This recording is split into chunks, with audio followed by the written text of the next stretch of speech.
Hello everyone and welcome back to our new video. So we have been using Feedly for a while now.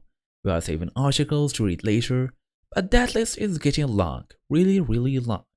Hundreds of articles all mixed together.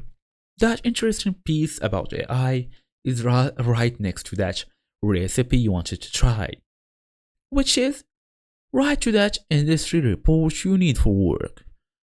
So you need a better way to organize. You actually need boards.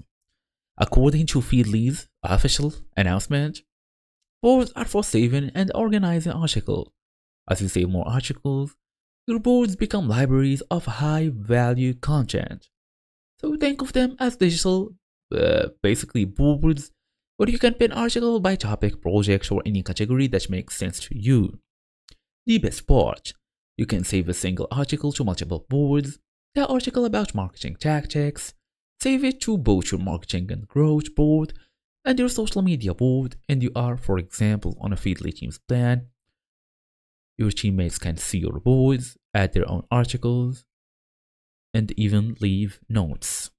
How to do so? It's quite easy. For example, I'm here today, gonna long press one of those, save to board, come here, I have to create a first board for me. So tap on this create first board, it will take you to a second window where you usually have to create one.